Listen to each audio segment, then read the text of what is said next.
Remember to like the video, leave your thoughts, and subscribe to keep updated about our most recent tales. Around 62, I never believed I would be in such a position. Life, after all, was meant to be predictable by now. Mornings spent tending to my garden, afternoons filled with quiet reading, and nights beside my husband Mark while we reminisced about the years behind us. But one evening, a private talk changed everything, leaving me reconsidering everything I thought I knew. It all started with a corporate banquet held by Mark's company. Rising through the ranks with unyielding determination, he had worked there for more than 30 years. His employer, Richard Caldwell, was a man of calm authority, someone I had only exchanged polite niceties with at earlier occasions. He was in his mid-60s, tall and distinguished, with an aura of peaceful assurance that appeared effortless. The dinner was staged at an affluent hotel in downtown Chicago, its enormous chandeliers throwing a pleasant glow over the nicely dressed participants. The room hummed with discussion, the clinking of drinks, and the gentle music of a live jazz band in the corner. I wasn't very fond of these events. I love the comfort of home. But Mark had pushed, so I had slipped into a modest navy blue dress and consented to accompany him. Everything seemed absolutely typical at first. Mark was caught up in discussions with his colleagues, and I busy myself with interacting with the other wives. That was until Richard approached me. "Evelyn, may I have a moment?" he asked, his deep voice carrying over the din of the room. I paused a moment. What could Mark's boss possibly want with me? But I smiled gently and nodded, following him as he led me into a side passage away from the main ballroom. The air seemed quieter here, the sounds of the gala fading behind us. He escorted me to a private lounge, a beautiful spot with soft lighting, a fireplace, and leather sofas. The tension in the air was mild but apparent. I could feel my heart thumping just a little quicker when I took a seat across from him. "I hope I'm not pulling you away from anything important," he said, flashing a faint, almost frightened smile. "Not at all," I assured him, though I couldn't stop the curiosity heating inside me. "What's on your mind?" He groaned, rubbing his palms together as if searching for the perfect words. Then finally, he spoke. "It's about Mark." At that, I straightened in my chair, my gut clenching. "Is something wrong?" He paused. "Not exactly, but there's something I think you should know." I could sense the weight of his words before he ever voiced them. There was a gravity in his stare that unsettled me, a subtle intensity that made my heart speed. "Evelyn," he began, his voice calm but powerful.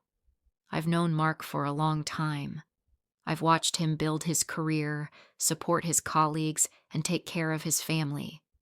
And through it all, I've noticed something." I swallowed hard. "What is it?"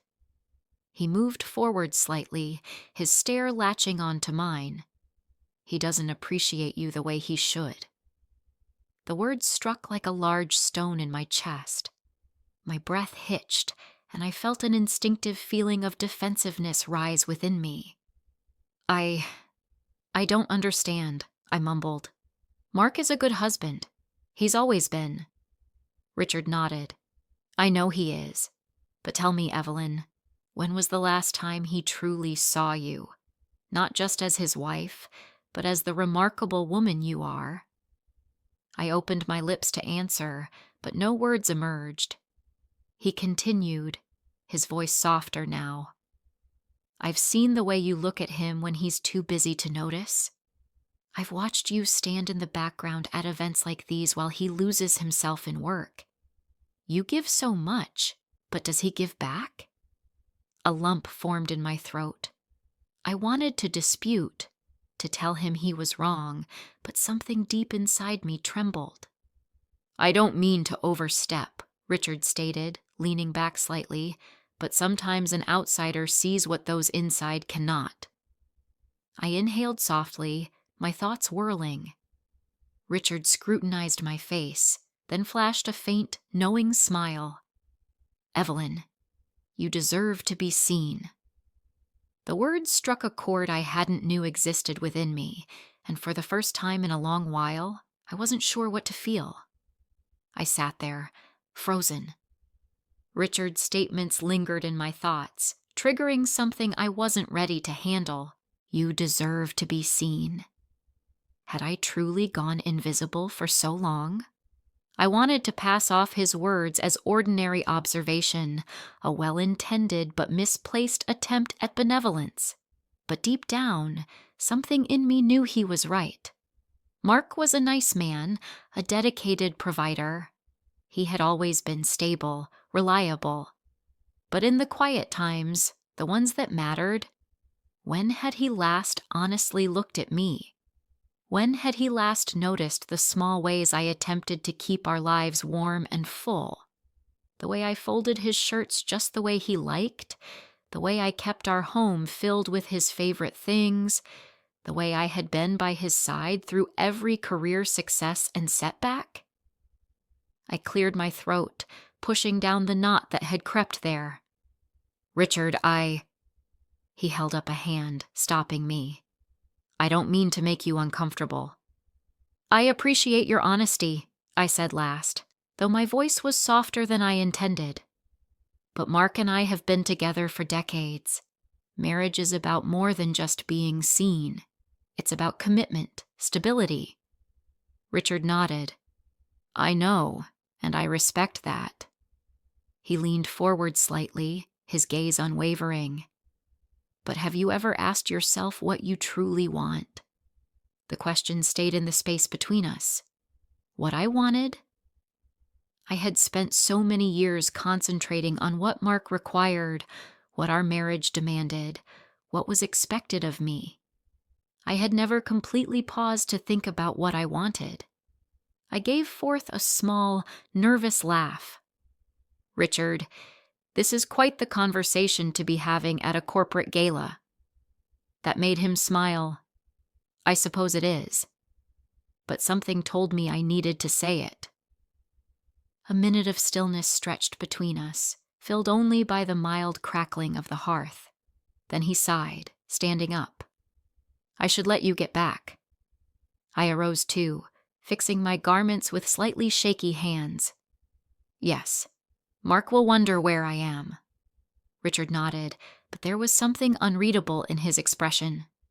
"Evelyn, just promise me one thing." I tilted my head. "What's that?"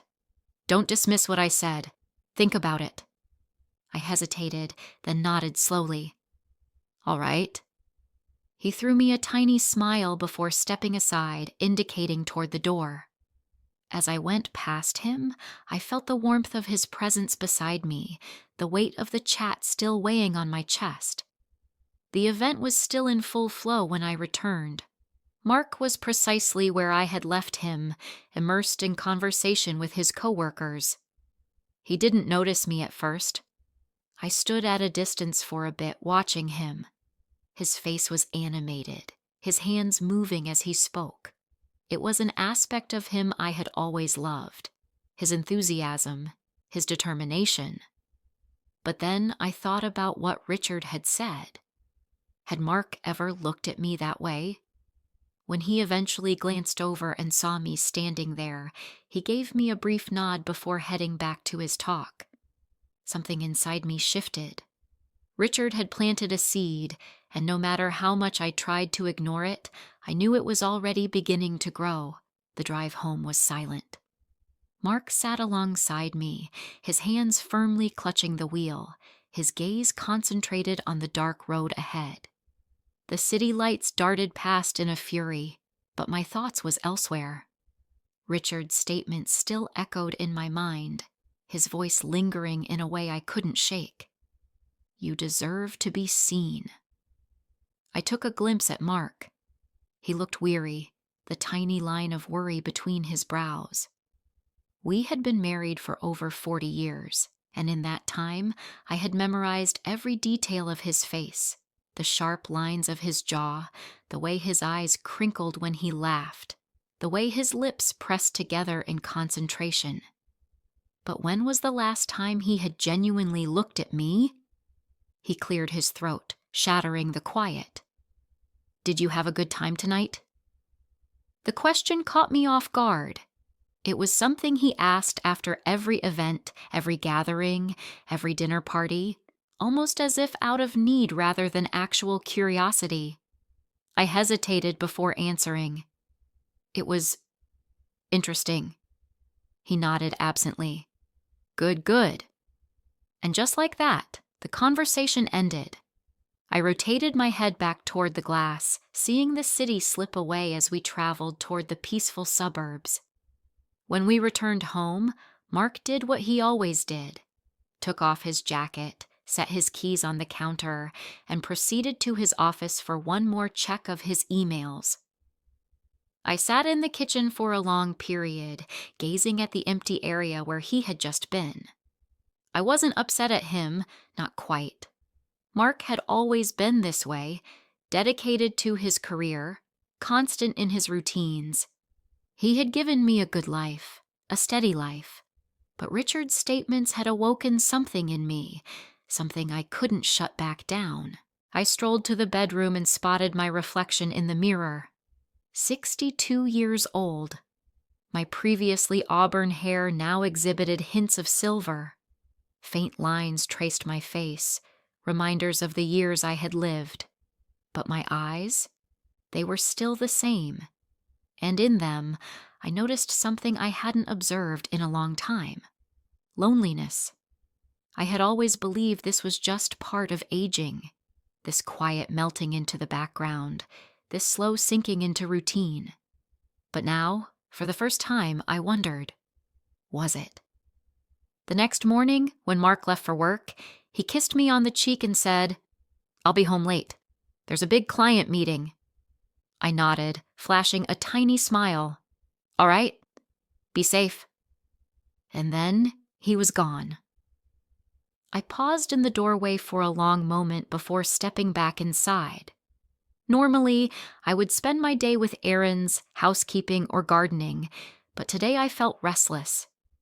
Before I could talk myself out of it, I reached for my phone and dialed a number I never thought I would. Richard responded on the second ring. "Evelyn." His voice betrayed the faintest touch of disbelief. I took a slow breath. "Do you have time for a cup of coffee?" There was a pause, and then softly, "Of course." An hour later, I found myself sitting across from him in a little cafe near the lake. The air smelt like roasted coffee beans and tasty pastries, and outside, the fall leaves whirled in the breeze. Richard gazed at me with quiet curiosity. "I wasn't sure if I'd hear from you." I stirred my coffee, witnessing the swirls of cream melt into the dark liquid. "I wasn't sure if I'd call." He nodded, waiting. I inhaled slowly. "I've been thinking about what you said." His expression remained unreadable, and I hesitated, then met his gaze. "You were right." Something sparked in his eyes, something I couldn't quite name. "Evelyn, I'm not saying I regret my life," I interrupted gently. "Mark and I have built something strong, something real. But somewhere along the way, I think I forgot how to want something for myself." Richard leaned forward slightly. "And now?" I swallowed hard. "Now I don't know." A quiet settled between us, filled only by the distant din of chatter surrounding us. Finally, Richard remarked, his voice low, "I just want you to be happy." I stared at him, really looked at him. Here was a man who had no cause to interfere in my life, no reason to say the things he had, except that he had seen something in me that even I hadn't. And then, I knew I had a choice to make. I sat there, staring at Richard across the small cafe table, my hands curled around the warm ceramic of my coffee cup. "I just want you to be happy." His words hung in the air, heavy yet calming, like a fact I had been evading for far too long. For years, I had persuaded myself that happiness was enough, that security, stability, and loyalty were the pillars of a successful living. And they were. But Richard had uncovered something else in me, something I hadn't even realized was missing, a longing to feel. I took a slow breath, the weight of my thoughts crushing down on me. Richard, I don't know what to do with all of this. His eyes softened. You don't have to do anything, Evelyn. Just think about what makes you happy. When was the last time you did something just for yourself? I opened my mouth to respond, but stopped. When was the last time? I had spent decades guaranteeing Mark was supported, that his career, his aims, his environment stayed intact. I had established a life of order, of routine. But what about me? I took a gulp of my coffee, the deep, bitter warmth anchoring me for a time. I don't know who I am outside of my marriage, I murmured, the words stunning even myself. Richard flashed me a faint, knowing smile. Then maybe it's time to find out. I let out a breathy, scared laugh. That sounds terrifying. Maybe. But also exciting, don't you think? I didn't answer. I couldn't, because deep down, I knew he was correct. We sat in silence for a while, the world outside moving as it always did. Cars passing, people smiling, the wind rustling the golden autumn leaves. Life didn't pause for reflection, but maybe, for the first time, I needed to. Finally, I set my cup down and met his gaze. I don't know what the future holds, Richard, but I do know that I need to start living again. A smirk pinched at the corner of his mouth. That's all I wanted you to realize. That night, when Mark arrived home, I was already sitting at the kitchen table waiting. He hardly looked at me as he set his briefcase down and loosened his tie. Long day, he murmured. I'm exhausted. I examined him for a time, this man I had formed a life with, this man I had loved for decades. And yet, as he strolled around the home, there was a barrier between us, a chasm I hadn't witnessed building over the years. I took a deep breath. Mark, can we talk? He paused, finally glancing at me. About what? I swallowed. About us. His brows furrowed slightly. What about us? I hesitated, then said the words that had been collecting inside me since yesterday night. I feel invisible, Mark. He blinked. What? I feel like I've spent years being the wife who supports you, who keeps things running, who makes sure everything in our life stays steady. And I do love you, but somewhere along the way, I stopped being seen. He scowled, clearly caught off surprise. Evelyn, where is this coming from? I shook my head. It's been there for a long time. I just never let myself say it out loud. He sat down across from me, rubbing a palm over his face. I didn't know you felt this way. I scrutinized him intently. Did you ever wonder?